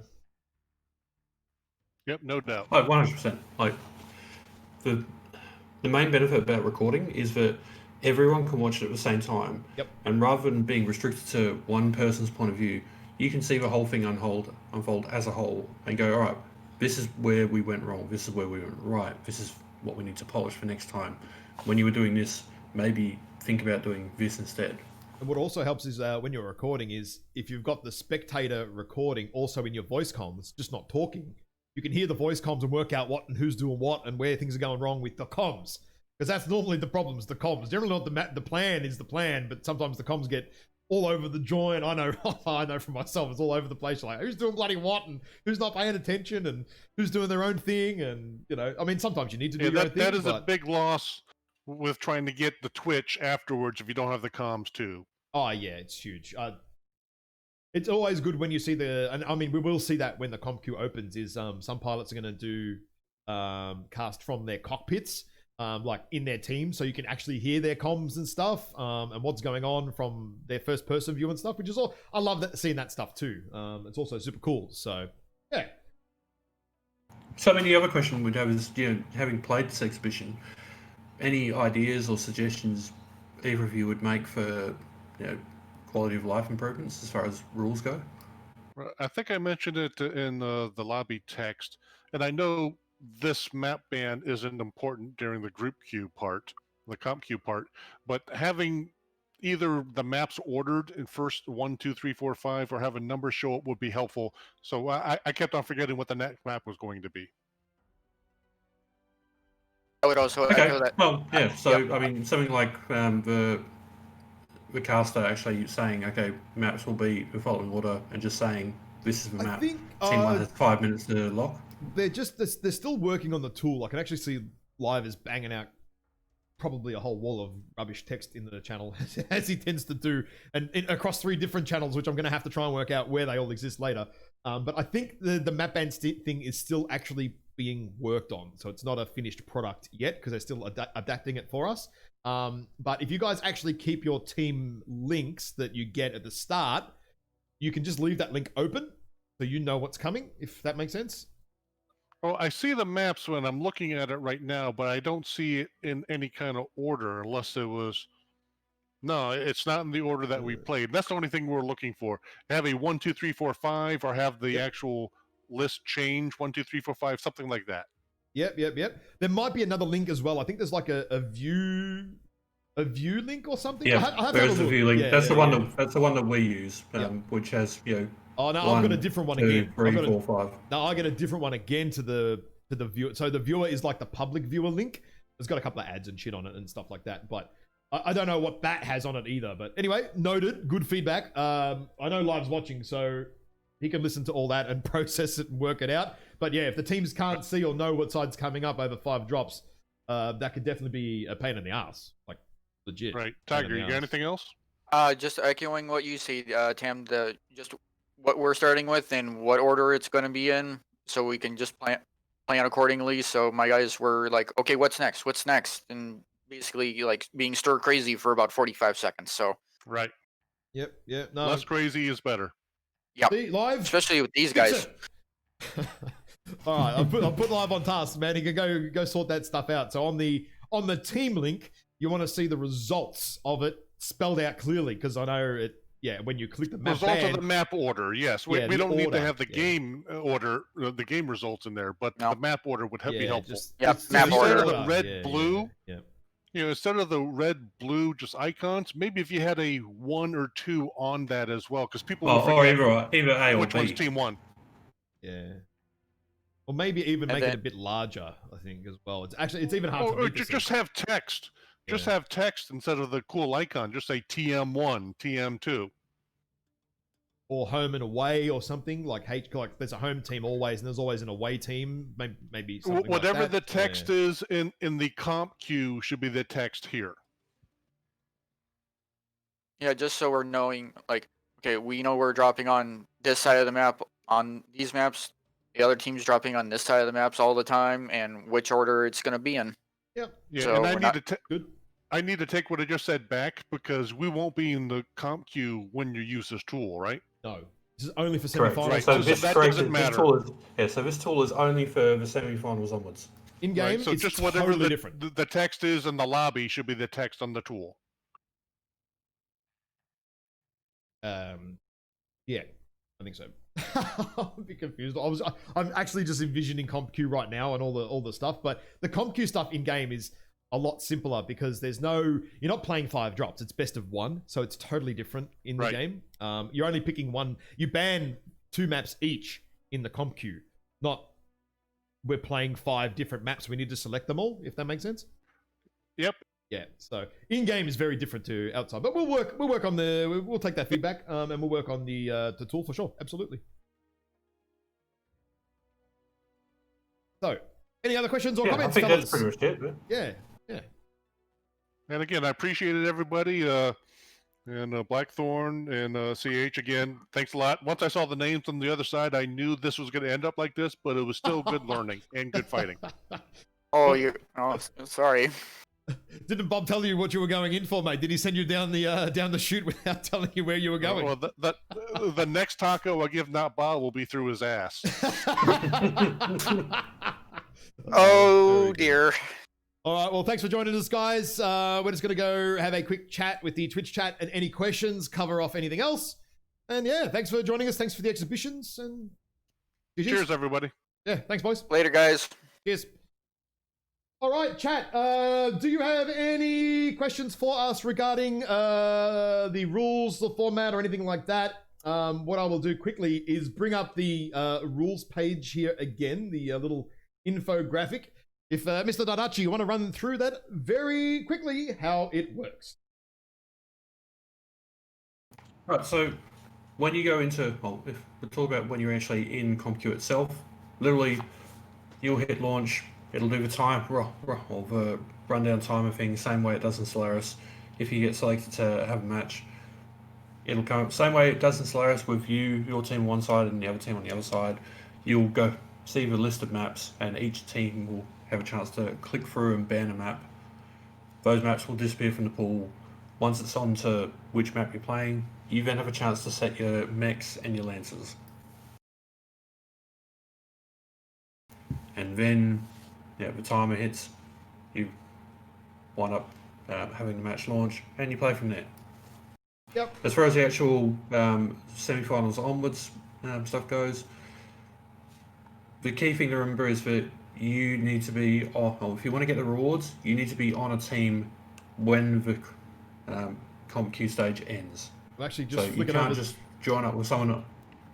Yeah, I'm just So flicking if over you to play the 20 rewards matches, now. but Yep. you drop through, if you play 20 matches, but you drop off of a team, you don't get entitled to their rewards. Like I say, you can't play 20 and then sub out and get someone else in and still get your rewards yourself. You need to be on that team when the season ends. Super, super important, guys. It's a question that gets asked a lot.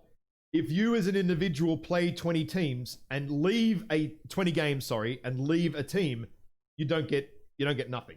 You have to be on a team that has played 20 matches, not the players. So the players can play 1, 2, 15, or 20 matches. It doesn't matter. It's the overall team has to have played 20 matches, and you have to be on the roster when it closes. What is that close date? I actually totally forget. I think it's... the close date is 22nd of November, I think. So finals start Yep. on the 13th of November Yep. and finishes with the grand final matches on the 12th of December. No, sorry, 10th of November. My bad. So, A week yeah, early. the in-game competitive queue opens on the 25th. Yeah. 29th of September till November the 10th. So, yeah, as long as you're on a team at that point, at the end point, your team has played 20 matches, you get the rewards, which are on the screen right now. Do you want to run through quickly the rewards that everybody gets, mate? Everybody. So if you, no matter how badly do you do, if you play your 20 matches as a team, everyone on your team gets 5 mech bays, 7,000 MC, 3 million C-bills, 273 GSP, 3 colours for every single one of your mechs. White, black and orange. You can choose to use them, you can choose not to use them and leave everything in olive green. It is up to you.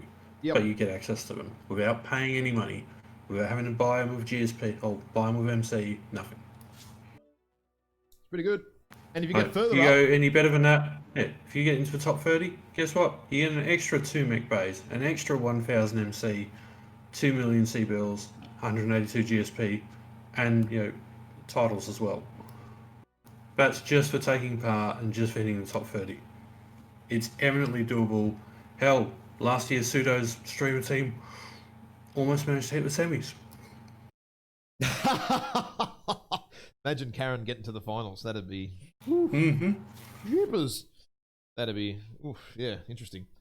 So yeah, look, I think we might have a little bit more than 30 teams in total, or it'll become pretty close. So if we don't actually have 30 teams, right, any team that plays 20 matches gets the double reward. It's actually pretty good. Like, you get the 30 and the 500. So it is definitely worth getting in, guys. Getting in on the action. Tony, one thing you would like to see is in the semis, once a map has been played, it is automatically voted out for the remaining matches.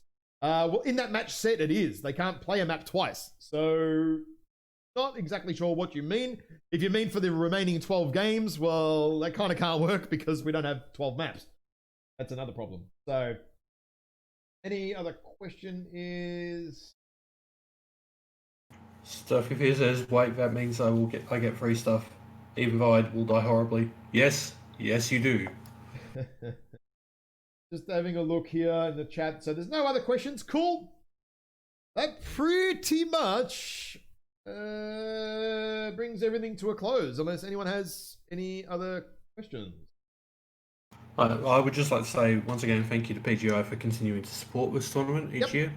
Even though they're not directly supporting it with cash prizes anymore, they are still fairly generous in their support with in-game stuff, which is very much appreciated by us and the community. Oh, absolutely, man. Like, PGI backing tournaments and streamers. That's died off a little bit lately. It started up again, which is great. Supporting the community that keeps the community running as well, keeps it active. And you don't have to be a high skill comp player to have fun in comp. That's why we have 5 divisions in all the comps this season. From super dirty new casual player that just wants to get up, blow some mechs and win some stuff, to the elite Div A. There's something for everyone. And it's fun. It gets your unit together, gets you a bunch of mates together, and experience MechWarrior online in a very different fashion. So very good and really, really awesome that PGI do get behind that. Despite all the criticisms and everything, that is definitely a great point of PGI really backing that, and I will always say that 100%. It's never been in question. So really good. I think that's pretty much runs to a close, mate. Okay, so just a quick question. Looking for the team channels. So yeah, I will quickly show you guys here on my screen. There is a looking recruitment channel here, guys. If you are looking for to be picked up by a team as an individual, you post in the player recruitment channel. There is the pins up the top. Please follow the bloody format. It's not fucking hard. And then if you're a team looking to recruit players, the channel above it, again, on the MWO Comp Discord, actually has a channel for that.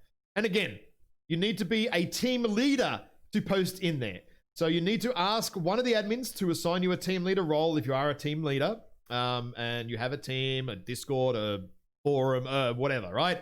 let us know. Myself, Live, or Kraz. You can see us 3 admins over here on the right-hand side. Lovely 3 names. Just shoot one of us a message. We will work that out for you. And you can post in the team info thing there. And yeah, we can put you on the MWO comp website as well. So yeah, pretty easy. Any other questions in the chat? Otherwise, that is it. We are done. We are done. And it's been a really good exhibition, actually. It was good fun. There's also going to be some next week. Saturday morning my time, Friday night US, late night, early night for the EUs. So Kraz is working on some teams for that. If you are interested, maybe drop him a message. I know he is messaging people as well, but you can also feel free to shoot him a message too. I'm sure he loves getting 30 PMs and notifications. So feel free to do that, boys. That's perfectly all right. Tell him I sent you. Fucking kill me, man. Fucking kill me. But that's okay. So that pretty much is it. Unless you got anything else to add, I'm going to stream after this, so I'm going to send you all guys over to my stream, and we can have a beverage, relax a bit, and talk a bit more shit without having to be too professional, which is my more preferred mode of streaming. Nothing? No, that's it for me. Too easy, guys. Thank you very much for joining in. Thanks, Dai, for getting up early, mate, and casting with me today.